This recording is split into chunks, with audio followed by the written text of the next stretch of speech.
Hello everyone, स्वागत है आप सभी का अकेडमी में। अगेन एक और इन्फॉर्मेटिव वीडियो आप सभी के लिए। आईएएस 456 जल्द ही चेंज होने जा रहा है। प्रिलिमिनरी ड्राफ्ट आउट हो चुका है ब्यूरो ऑफ इंडियन स्टैंडर्ड की वेबसाइट पर। ये जनवरी में प्रिलिमिनरी ड्राफ्ट आउट हुआ था, इसको फाइनलाइज होने में अभी टाइम लगेगा।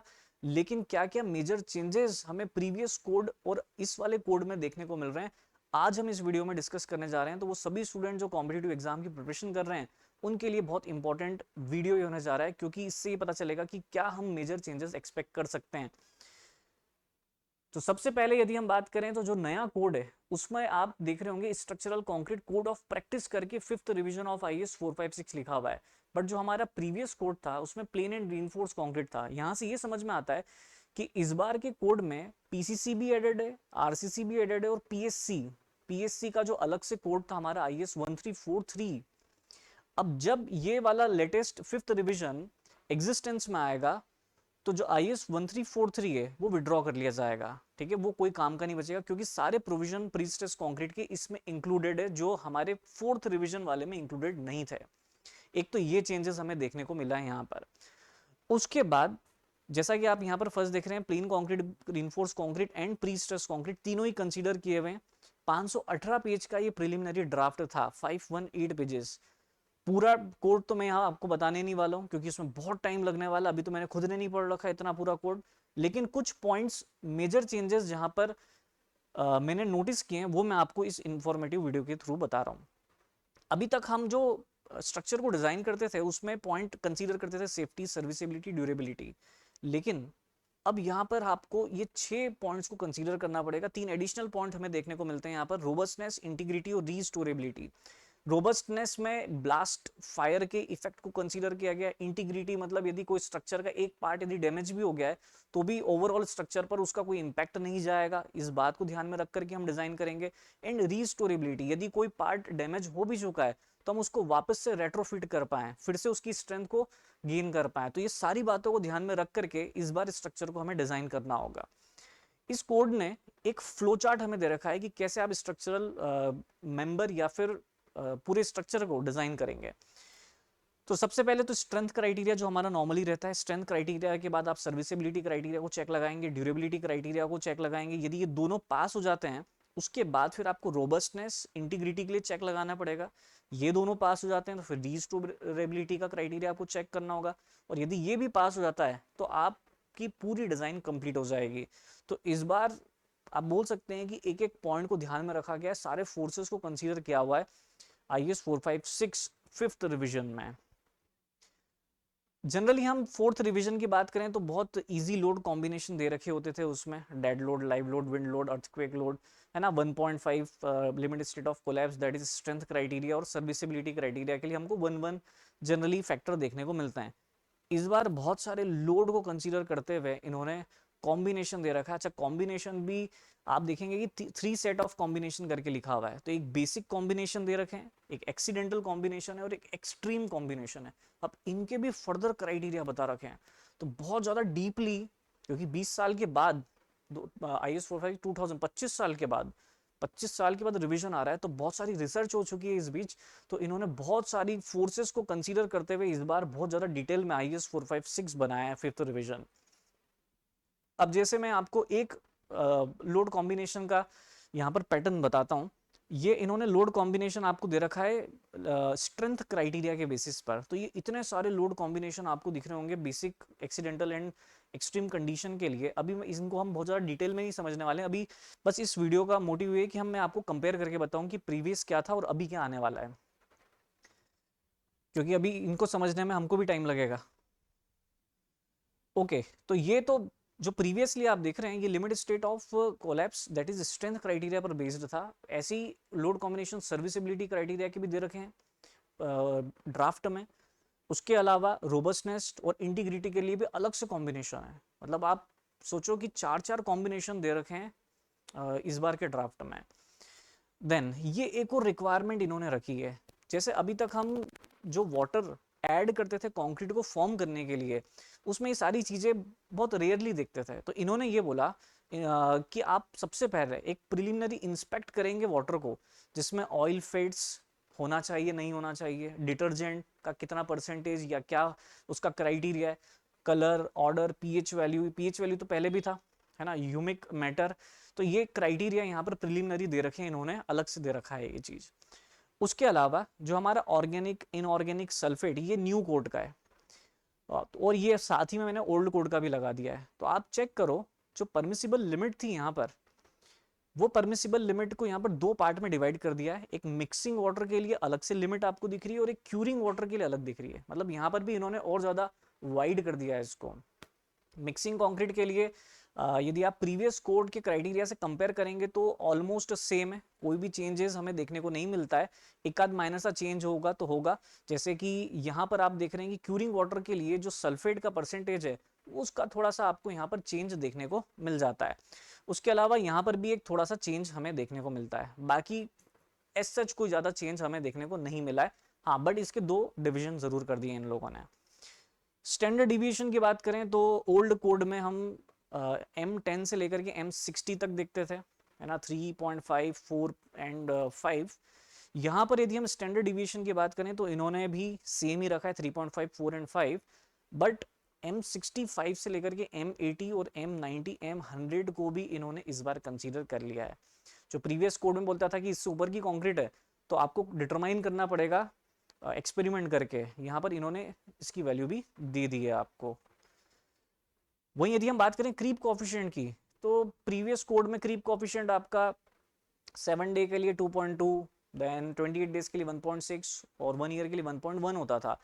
यहाँ पर इन्होंने थोड़ा वाइड कर दिया उसको। इन्होंने इस बार अलग अलग बिल्डिंग के क्राइटेरियाज बना दिए कि यदि फर्स्ट क्राइटेरिया में बिल्डिंग आपकी लाई कर रही है तो वो लेवल 1 की है। अब इसके क्राइटेरिया अलग से दे रखे हैं, वो मैंने यहाँ इंक्लूड नहीं करे हैं।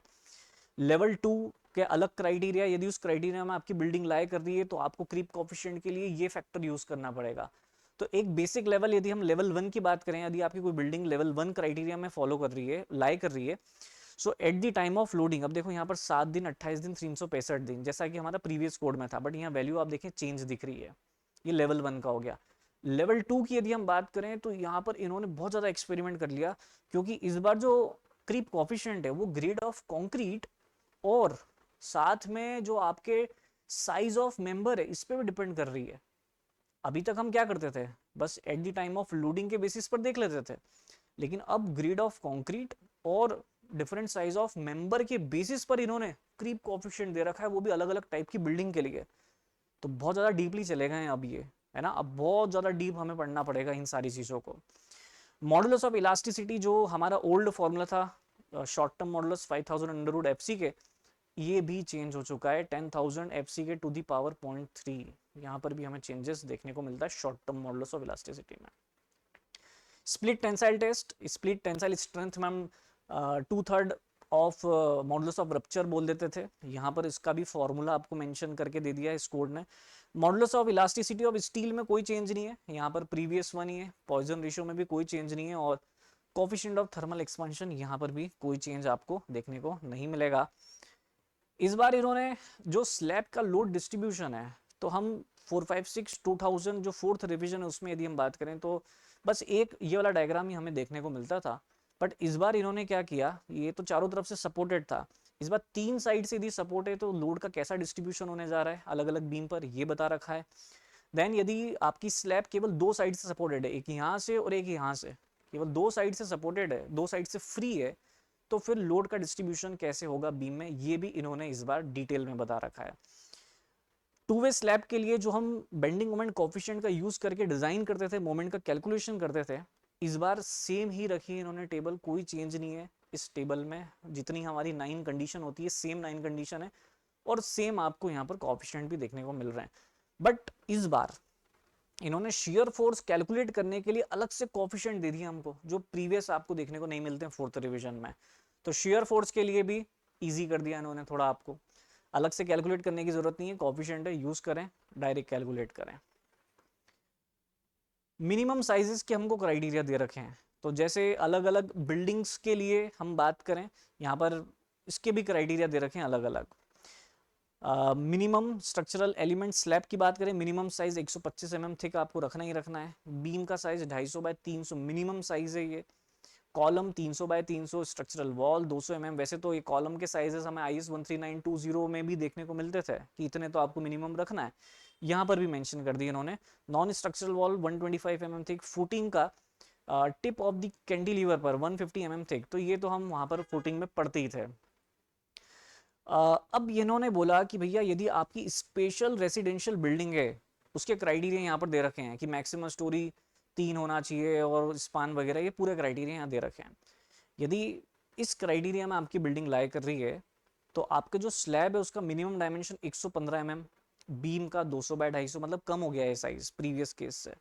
कॉलम 250 बाय 250, स्ट्रक्चरल वॉल 160 तो यहाँ पर भी इन्होंने, कहने का मतलब है, अलग अलग बिल्डिंग के लिए क्राइटेरियाज बना दिए हैं इस बार कोड में।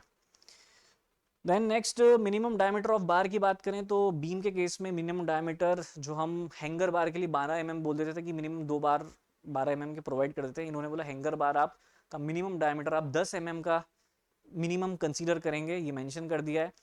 उसके बाद 12 मेन बार के लिए और 8 जो वेब रिइंफोर्समेंट में आप बार प्लेस करते हैं, जैसे साइड फेज रिइंफोर्समेंट में हम बार प्लेस करते थे, उसके लिए 8 मिनिमम इन्होंने क्राइटेरिया मेंशन कर दिया है। स्लैब की बात करें तो मिनिमम डायमीटर इस बार 8 से नीचे आप जा ही नहीं सकते स्लैब में, both men and distribution reinforce, दोनों रिइंफोर्समेंट के लिए, मेन भी और डिस्ट्रीब्यूशन रिइंफोर्समेंट। देन कॉलम की हम बात करें, कॉलम के लिए मिनिमम डायमीटर 12 इस बार फिक्स किया गया, जो कि हमारा पहले भी 12 से हम कम लेते भी नहीं थे। ट्रांसवर्स रिइंफोर्समेंट, तो बीम के केस में हम बात करें तो 8 मिनिमम ट्रांसवर्स रिइंफोर्समेंट इन्होंने सजेस्ट किया है कि आप इससे कम नहीं कर सकते।